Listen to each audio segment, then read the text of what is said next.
ভাই ও বোনেরা, একটা প্রশ্ন আজ না হয় নিজের হৃদয়কে করুন। আমি যদি আল্লাহকে বিশ্বাস করি, তাহলে আমার জীবনে এত কষ্ট কেন? আপনি কি কখনো কেঁদে বলেছেন, হে আল্লাহ, আমি কি অপরাধ করেছি? আমি তো নামাজ পড়ি, তবু কেন আমার জীবন এমন? অন্যরা এত সুখী, আর আমি কেন পরীক্ষায়? এই প্রশ্নগুলো কুফর না। এই প্রশ্নগুলো একজন কষ্টে থাকা মুমিনের কান্না।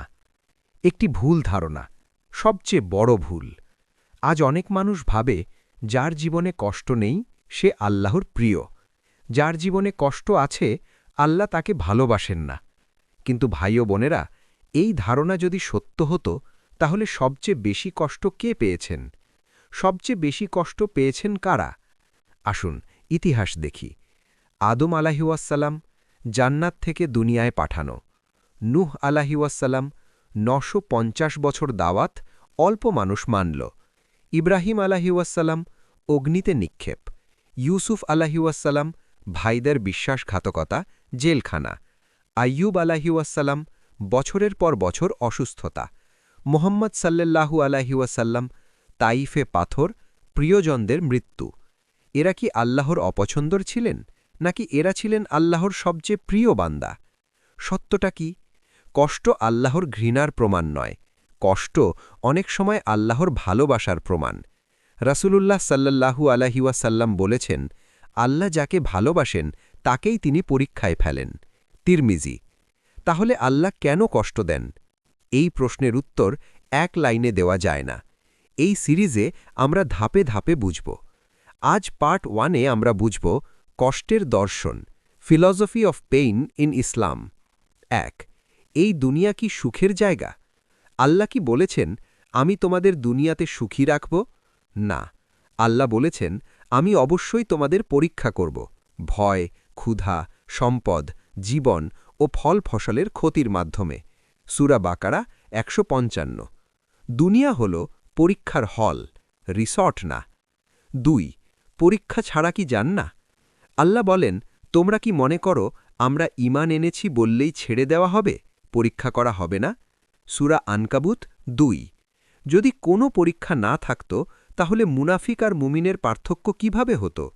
ধৈর্যশীল আর অধৈর্যের পার্থক্য কিভাবে হতো? ৩. কষ্ট মানুষকে কি শেখায়? ভাই ও বোনেরা, সুখ মানুষকে ভুলিয়ে দেয়, কষ্ট মানুষকে আল্লাহর কাছে ফিরিয়ে আনে। আজ প্রশ্ন করুন, আপনি সবচেয়ে বেশি কখন দোয়া করেছেন, সুখে না কষ্টে? কষ্টে মানুষ আল্লাহকে খোঁজে।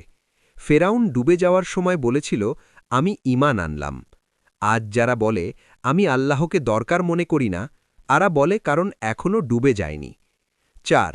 কষ্ট গুনাহ মাফের মাধ্যম। রাসূলুল্লাহ সাল্লাল্লাহু আলাইহি ওয়াসাল্লাম বলেছেন, একজন মুমিনের যে কষ্টই হয়, এমনকি কাঁটা বিঁধলেও আল্লাহ তার গুনাহ মাফ করে দেন। বুখারী, মুসলিম। ভেবে দেখুন, আপনি যদি জানতেন এই কষ্ট আপনার গুনাহ ধুয়ে দিচ্ছে, তাহলে কি আপনি এটাকে ঘৃণা করতেন? ৫. কষ্ট না দিলে জান্নার মূল্য বোঝা যায়? যে কখনো ক্ষুধার্ত হয়নি, সে খাবারের দাম বোঝে না।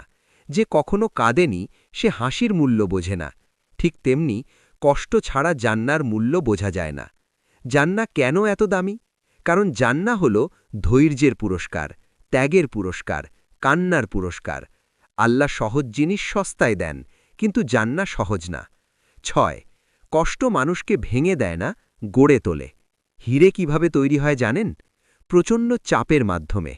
আপনি যদি চাপের মধ্যে থাকেন, তাহলে সম্ভবত আল্লাহ আপনাকে হীরে বানাতে চাইছেন। সবচেয়ে বিপজ্জনক কষ্ট কোনটা? সবচেয়ে ভয়ঙ্কর কষ্ট হল আল্লাহকে ভুলে থাকা, গুনাহ করে শান্তিতে থাকা, তওবার তৌফিক না পাওয়া। এটা বাহ্যিক কষ্ট না, এটা আত্মার মৃত্যু। ১৬. আজকের জন্য একটি প্রশ্ন। আপনি যে কষ্টে আছেন, এটা কি আপনাকে আল্লাহর কাছে এনেছে, না আপনাকে আল্লাহ থেকে দূরে সরিয়ে দিয়েছে? কষ্ট একই, ফল আলাদা। হে আল্লাহ, আমরা কষ্ট বুঝি না, আপনি বোঝেন। আমরা দুর্বল, আপনি শক্তিশালী। আমাদের কষ্টকে শাস্তি বানিয়ে দেবেন না। আমাদের কষ্টকে জান্নার সিঁড়ি বানিয়ে দিন। আমাদের ধৈর্য দান করুন এবং আমাদের আপনার কাছ থেকে দূরে সরিয়ে দেবেন না। আমিন। কষ্ট, তাকদীর ও আল্লাহর পরিকল্পনা। ভাই ও বোনেরা, আপনার জীবনে কখনো এমন কিছু ঘটেছে যা একেবারে ভেঙে দিয়েছে, যা আপনি মোটেও আশা করেননি? চাকরি হারানো, প্রিয়জনের মৃত্যু, বড় আর্থিক ক্ষতি, সম্পর্কের অবসান। আপনি হয়তো বলেছেন, কেন আল্লাহ আমাকে এমন কষ্ট দিলেন? আজ আমরা ইসলামের আলোকে এই প্রশ্নের উত্তর জানব। তাকদীর, আল্লাহর পরিকল্পনার রহস্য। তাকদীর মানে কি শুধুই ভাগ্য বা ফরচুন? না, ইসলামিক দৃষ্টিকোণ থেকে তাকদীর হল আল্লাহর পূর্বজ্ঞান এবং পরিকল্পনার মধ্যে সবকিছু ঘটে। সূরা আল হাদিদে আল্লাহ বলেন, কোনো ঘটনা পৃথিবীতে বা আসমানে আল্লাহর অনুমতি ছাড়া ঘটে না। সূরা আল হাদিদ ২২। মানুষ কেন তাকদীর বুঝতে পারে না? আমরা সব কিছু চাই তৎক্ষণাৎ এবং পরিষ্কার কারণসহ, কিন্তু আল্লাহ বলেন, আমি জানি, তুমি জানো না। সূরা আল কাহাফ ৬৫। এখন বুঝতেই পারছেন, আমাদের জীবনেও যে কষ্ট আসে সেটা হয়তো পরবর্তী বড় ভালোবাসা বা শিক্ষা। ১. কষ্টই কি আল্লাহর শাস্তি? না, সব কষ্ট শাস্তি নয়। রসূলুল্লাহ সাল্লাল্লাহু আলাইহি ওয়াসাল্লাম বলেছেন, কোনো মুমিনের কষ্টই আল্লাহর কাছ থেকে ভালোবাসা ছাড়া আসে না। তিরমিজি। উদাহরণ, আয়ুব আলাইহিসাল্লাম অসুস্থতা পেলেও ধৈর্য ধরে আল্লাহর নিকট সন্তুষ্টি অর্জন করলেন। মোহাম্মদ সাল্লাল্লাহু আলাইহি ওয়াসাল্লাম তায়েফের কষ্ট মানুষ উপেক্ষা করলেও ইসলাম ছড়াল। ফল হল কষ্টের পরে বড় পুরস্কার। ২. তাকদীর আমাদের বিশ্বাস পরীক্ষা করে। আমরা সব কিছু চাই নিয়ন্ত্রণে, কিন্তু তাকদীর হল আমাদের ধৈর্য পরীক্ষা করা, আমাদের বিশ্বাস পরীক্ষা করা, আমাদের আল্লাহর উপর ভরসা বাড়ানো। যদি সব কিছু ঠিকঠাক হতো, আমরা কখনো আল্লাহর সাহায্যের দিকে তাকাতাম না। ৩. কষ্টের মাধ্যমে আল্লাহ আমাদের নিকটে আনে। ভাই ও বোনেরা, মনে রাখুন, যে ব্যক্তি কষ্টে আল্লাহর কাছে আসে, আল্লাহ তাকে আরও কাছে টেনে নেন। কষ্ট আসে যাতে আমরা দোয়ায় আসি, আমরা আল্লাহর প্রতি নির্ভরশীল হই, আমরা জীবনের অস্থায়ী সুখের পেছনে ছুটতে না চাই। যক, কষ্ট, ধৈর্য ও পুরস্কার। কষ্ট শুধু দুঃখ নয়, এটা হলো মৌলিক শিক্ষা। রসূল সাল্লাল্লাহু আলাইহি ওয়াসাল্লাম বলেছেন, ধৈর্যশীল ব্যক্তি জান্নাতে থাকবেন। সহি বুখারি, সহি মুসলিম। ধৈর্য মানে মনকে শান্ত রাখা, আল্লাহর উপর ভরসা রাখা, উপরের পরিকল্পনা বোঝার চেষ্টা না করা। ৪. কষ্ট কখন শাস্তি হয়? কষ্ট তখনই শাস্তি হয় যখন আমরা অবাধ্য থাকি, আমরা আল্লাহর নির্দেশ অমান্য করি, আমরা তওবার তাওফিক চাই না। এছাড়া প্রায় সব কষ্ট প্রশিক্ষণ, শিক্ষা এবং আল্লাহর কাছে ফিরিয়ে আনার জন্য। কষ্টের ধাপ। ধাপ ১. ঘটনা ঘটে। ধাপ ২. আমরা হতাশ বা দুঃখিত হই। ধাপ ৩. আমরা দোয়া করি, ধৈর্য ধরি। ধাপ ৪. আল্লাহ আমাদের নিকটে টানেন। ধাপ ৫. বড় ফল বা শিক্ষা পাই। বাস্তব জীবন উদাহরণ। ১. হজের পরিকল্পনা এবং আর্থিক ক্ষতি। একজন ব্যক্তি হজে যেতে চায়। প্রথমে তার সঞ্চয় নষ্ট হয়, তারপর ধৈর্য ধরে দোয়া করে। পরবর্তী বছর তার সঠিক সময়ে হজ হয়ে যায়। ২. চাকরি হারানো। একজন ব্যক্তি চাকরি হারায়, কষ্ট, হতাশা। পরের মাসে নতুন ভালো চাকরি। শিখল, আল্লাহর পরিকল্পনা সব সময় শ্রেষ্ঠ। ৩. মানুষের সীমাবদ্ধতা। আমরা কখনো সমস্ত কারণ ও ফলাফল বুঝতে পারি না। আল্লাহ বলেন, আল্লাহ যা করে তা সর্বোত্তম। সূরা আন-নিসা ৪। যে বিশ্বাস করে, তার মন শান্ত থাকে, সে ধৈর্য ধরে, সে জানে কষ্টও একদিন হয়তো ভালো ফলে পরিণত হবে। দোয়া। দোয়ার মহত্ব। কষ্ট এলে আমাদের করণীয় দোয়া করা, আল্লাহর কাছে ধৈর্য ও সমাধান চাওয়া, সবর রাখা, ধৈর্য, কষ্ট সহ্য করা, স্মরণ করা, জান্নার প্রতিশ্রুতি মনে রাখা। রসূল সাল্লাল্লাহু আলাইহি ওয়াসাল্লাম বলেছেন, সর্বশ্রেষ্ঠ মানুষ হল যে ধৈর্য ধরে, দোয়া করে এবং জান্নার আশা রাখে। তিরমিজি। অংশ ২ এর মূল শিক্ষা। কষ্ট সবসময় শাস্তি নয়, আল্লাহর পরিকল্পনা সব সময় শ্রেষ্ঠ। তাকদীর বোঝা কঠিন, বিশ্বাস রাখা সহজ। ধৈর্য, দোয়া ও ভরসা আমাদের নিকটবর্তী করে। আমরা আগের পার্টে শিখেছি, কষ্ট সবসময় শাস্তি নয়, অনেক সময় আল্লাহর ভালোবাসার প্রমাণ। কিন্তু বাস্তবে যখন কষ্ট আসে, আমরা কি করি? অনেকেই হতাশ হয়ে যায়, কেউ কেউ আল্লাহর প্রতি রুষ্ট হয়, কেউ কেউ ভুল পথে চলে। আজ আমরা শিখব কষ্টের সময় আমরা কিভাবে প্রতিক্রিয়া দেখাব। প্রথমেই আসছে ধৈর্য বা সাবার। ধৈর্য শুধু মানে শান্ত থাকা নয়, এটি হল কষ্ট সহ্য করা, অবাধ্য বা হতাশ না হওয়া, আল্লাহর উপর বিশ্বাস রাখা। রসূল সাল্লাল্লাহু আলাইহি ওয়াসাল্লাম বলেছেন, সর্বশ্রেষ্ঠ মানুষ হল যে ধৈর্য ধরে। সহি বুখারিতে এটি বলা হয়েছে। ধৈর্যের গুরুত্ব ভাই ও বোনেরা মনে রাখুন, কষ্ট আসে, কিন্তু ধৈর্য থাকলে এটি মিউচুয়াল লাভে পরিণত হয়। ধৈর্য সেই ব্যক্তি কেবল জীবনের পরীক্ষা পার হয় না, বরং আল্লাহর নিকটতম হয়ে যায়। ধৈর্য শিখতে কি করতে হবে? প্রথমেই আসছে নামাজে ধৈর্য। নামাজ শুধু রুটিন নয়, এটি আমাদের মনকে শক্ত করে। তারপর আসছে দোয়ায় ধৈর্য। দোয়া শুধু বলা নয়, মনে বিশ্বাস রাখতে হবে, হে আল্লাহ, আমি জানি আপনি সর্বোত্তম পরিকল্পনা জানেন। এরপর আসছে কুরআন পড়া। কুরআন আমাদের উদাহরণ দেয়। ইউসুফ আলাইহিসসালাম ভাইদের বিশ্বাসঘাতকতা, জেল, কষ্ট সব ধৈর্য সহ্য করে। আইয়ুব আলাইহিসসালাম অসুস্থতা সহ্য করে আল্লাহর প্রশংসা অব্যাহত রাখে। দোয়া হল কষ্টের সময় আমাদের শক্তি। রসূল সাল্লাল্লাহু আলাইহি ওয়াসাল্লাম বলেছেন, দোয়া হল মুমিনের অস্ত্র। তিরমিজিতে এটি বলা হয়েছে।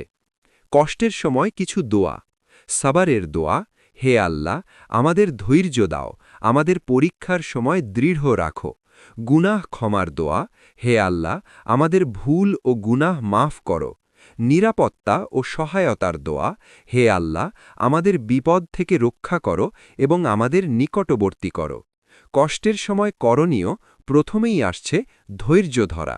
কষ্টের সময় রাগ বা হতাশা প্রকাশ না করা। স্মরণ করা, আল্লাহ সব কিছু জানেন।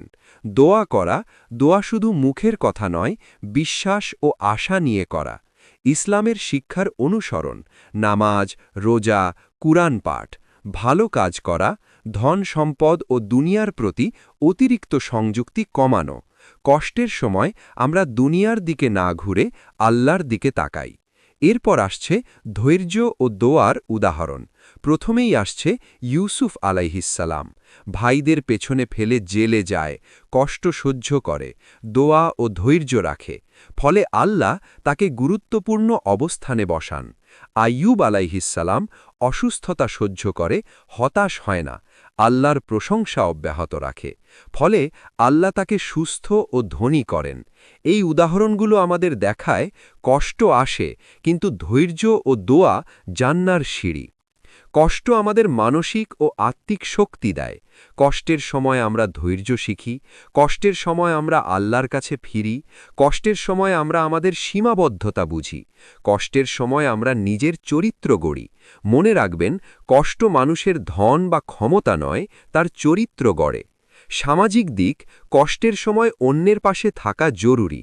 রসূল সাল্লাল্লাহু আলাইহি ওয়াসাল্লাম বলেছেন, যে মানুষ অন্যের কষ্ট দূর করতে চেষ্টা করে, আল্লাহ তার কষ্ট কমান। বুখারী ও মুসলিমে এটি বলা হয়েছে। শেষে আসছে অংশ ৩-এর মূল শিক্ষা। ধৈর্য হল কষ্টের মূল শক্তি। দোয়া হল আমাদের অস্ত্র। কষ্টকে সঠিকভাবে মোকাবিলা করলে আল্লাহর নিকটবর্তী হন। ধৈর্য ও দোয়া ছাড়া কষ্ট শুধুই দুঃখ। আল্লাহ আমাদের সবাইকে ধৈর্য ও দোয়া করার তৌফিক দান করুন। আমিন। আপনি কি লক্ষ্য করেছেন? কিছু মানুষ আছে যারা সব সময় ভালো, সব সময় ধর্মপ্রাণ। তাদের জীবনে কেন এমন কষ্ট বেশি? ধনী ও দুনিয়ার মানুষ সুখী, কিন্তু প্রকৃত ভদ্র ব্যক্তি কষ্টে। নামাজের লোক কিন্তু পরীক্ষা মুখোমুখি। আজ আমরা ইসলামের আলোকে বুঝব কেন ভালো মানুষ বেশি কষ্ট পায়। কষ্টের উদ্দেশ্য। কিছু মানুষ মনে করে ভালো মানুষদের কষ্ট বেশি হয়, আল্লাহ তাদের অপছন্দ করেন। কিন্তু ইসলামের সত্য হল, যাকে আল্লাহ ভালোবাসেন তাকে পরীক্ষা দেন। তিরমিজি শরীফ। এখানে মূল কথা, কষ্ট হল ভালোবাসার চিহ্ন, শাস্তি নয়। ১. কষ্টের মাধ্যমে চরিত্র পরীক্ষা। ভালো মানুষদের কষ্ট দেওয়া হয় কারণ তাদের ধৈর্য পরীক্ষা করতে, তাদের বিশ্বাস দৃঢ় করতে, তাদের উন্নতি ও নিকটতা বাড়াতে। যদি সহজে সবকিছু পেত, তারা কখনো সত্যিকারের ধৈর্য শিখত না। 2. কষ্টের দ্বারা আল্লাহর নিকটতা বৃদ্ধি। ভালো মানুষরা কষ্ট সহ্য করে, ধৈর্য ধরে, দোয়া করে। তাদের হৃদয় আল্লাহর দিকে আরও বাঁকায়, তাদের চরিত্র আরও পরিপূর্ণ হয়, তাদের নামনাজ, দোয়া ও তওবা আরও খাঁটি হয়। রসূল সাল্লাল্লাহু আলাইহি ওয়াসাল্লাম বলেছেন, যে ব্যক্তি আল্লাহর সন্তুষ্টির জন্য কষ্ট গ্রহণ করে, আল্লাহ তার গুনাহ মাফ করেন। 3. ইতিহাসের উদাহরণ। ইসলামের মহান বীরগণ ও নবীগণ। ইব্রাহিম আলাইহিসসালাম অগ্নিতে নিক্ষিপ্ত, ইউসুফ আলাইহিসসালাম জেলে পড়া, মোহাম্মদ সাল্লাল্লাহু আলাইহি ওয়াসাল্লাম তায়েফে পাথর প্রয়োগ, প্রিয়জনদের মৃত্যু। লক্ষ্য করুন, তারা সবাই আল্লাহর প্রিয়, কিন্তু সবচেয়ে বেশি কষ্ট পেয়েছেন। 4. কষ্টের মানসিক শিক্ষা। ভালো মানুষ বেশি কষ্ট পায় কারণ তাদের পরীক্ষা বড়, তাদের ধৈর্যও বড় হওয়া উচিত, তাদের পুরস্কারও বড়। যেমন যারা বেশি কষ্ট সহ্য করে, তারা জান্নাতও বেশি মর্যাদা পায়। 5. কষ্টের পর পুরস্কার। ভালো মানুষরা কষ্ট সহ্য করে, ধৈর্য ধরে, দোয়া করে। ফলাফল হল বড় আখিরাতের পুরস্কার, জান্নার মর্যাদা, আল্লাহর সন্তুষ্টি। কোরআনে আল্লাহ বলেন, যে ধৈর্যশীল ও তওবার পথে চলে, তার জন্য প্রতিদান রয়েছে। সূরা আল ইনসান 11-12। 04 অংশের মূল শিক্ষা। ভালো মানুষদের কষ্ট বেশি আসে, কারণ তারা আল্লাহর প্রিয়। কষ্ট তাদের চরিত্র, ধৈর্য ও বিশ্বাস বৃদ্ধি করে। কষ্টের মাধ্যমে তারা আরও আল্লাহর নিকটে চলে যায়। সবশেষে তাদের জন্য বড় পুরস্কার অপেক্ষা করছে। কষ্ট সবসময় শাস্তি নয়, অনেক সময় আল্লাহর ভালোবাসা। তাকদীর ও আল্লাহর পরিকল্পনা আমাদের জন্য সর্বোত্তম। ধৈর্য ও দোয়া কষ্ট মোকাবেলার মূল চাবিকাঠি। ভালো মানুষ বেশি কষ্ট পায়, কারণ তারা আল্লাহর প্রিয়। আজ আমরা শেষ ধাপ নিয়ে আসছি। কষ্টের পর কি প্রতিদান পাওয়া যায়? জান্নার প্রতিদান। কোরআনে আল্লাহ বলেছেন, যে ব্যক্তি ধৈর্যশীল এবং আল্লাহর পথে চেষ্টা করে, তার জন্য জান্নাতের প্রতিদান রয়েছে। সূরা আন-নিসা 12। ভাই ও বোনেরা, মনে রাখবেন, কষ্টের পরে জান্নাত হল পুরস্কার, প্রশান্তি এবং চিরস্থায়ী সুখ। 1. কষ্টের মূল্যায়ন। দুনিয়ার কষ্ট অল্প সময়ের জন্য, আখিরাতের পুরস্কার চিরস্থায়ী। যেমন 1 মিনিটের দুঃখ 1000 বছরের আনন্দের জন্য। আল্লাহ আমাদের পরীক্ষা করেন এবং ধৈর্য ধরা মানুষদের জন্য একটি অসীম পুরস্কার সংরক্ষিত। 2. কষ্টের পরে সুখ। কষ্টের পরে আসা সুখ কেবল দুনিয়ায় সীমাবদ্ধ নয়, বরং আখিরাতে চিরন্তন। উদাহরণ, ইউসুফ আলাইহিসসালাম। কষ্টের পর আল্লাহ তাকে ক্ষমতা ও সম্মান দিলেন। আইয়ুব আলাইহিসসালাম অসুস্থতা কাটিয়ে সুস্থ ও ধনী হলেন। কষ্টের পরে সুখ মানে ধৈর্য, বিশ্বাস এবং দোয়ার শক্তি, আল্লাহর নিকটবর্তী হওয়া, আখিরাতের চিরস্থায়ী শান্তি। 3. বাস্তব জীবন শিক্ষা। ভাই ও বোনেরা, আমাদের দৈনন্দিন জীবনেও এটি প্রযোজ্য। উদাহরণ, চাকরি হারানো, নতুন ভালো চাকরি, আল্লাহর পরিকল্পনা। ব্যবসায় ক্ষতি, নতুন সুযোগ, আল্লাহর রহমত। সম্পর্কের কষ্ট, সঠিক জীবনসঙ্গী, আল্লাহর ইচ্ছা। মনে রাখবেন, কষ্ট আল্লাহর পরিকল্পনার অংশ। ধৈর্য ও দোয়া চাবিকাঠি। কষ্ট মোকাবেলায় ধৈর্য, সাবর, সহ্য ও বিশ্বাস। দোয়া, আল্লাহর কাছে সাহায্য চাওয়া। ইসলামের শিক্ষার অনুসরণ, নামাজ, রোজা, কোরআন পাঠ, ভালো কাজ করা, অন্যকে সাহায্য করা, সমাজে কল্যাণ, যার দ্বারা আমরা কষ্টকে জান্নার সিঁড়ি বানাই। চূড়ান্ত পুরস্কার। কষ্টের সময় আমাদের হৃদয় শক্ত হয়, বিশ্বাস আরও দৃঢ় হয়, ধৈর্য ও ধ্যান বৃদ্ধি পায়। চূড়ান্ত পুরস্কার, জান্নার চিরস্থায়ী আনন্দ, আল্লাহর সন্তুষ্টি, সুখ, প্রশান্তি ও মর্যাদা। কোরআন বলেন, যারা ধৈর্যশীল তাদের জন্য জান্নাতের বাগান রয়েছে।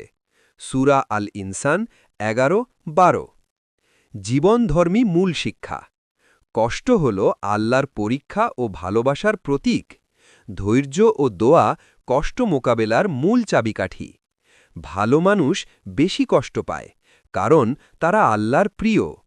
কষ্টের পরে জান্নাত হল চূড়ান্ত প্রতিদান। বাস্তব জীবনে কষ্ট হল শিক্ষার সুযোগ, ধৈর্য ধরে আল্লাহর নিকটে যাওয়ার পথ। Practical tips during hard Times. স্মরণ করুন কোরআনের উদাহরণ, নবী ও সাহাবাদের কাহিনী। নিয়মিত নামাজ ও কোরআন পাঠ, শান্তি ও শক্তি। প্রতিদিন দোয়া করা, আল্লাহর কাছে সাহায্য চাওয়া।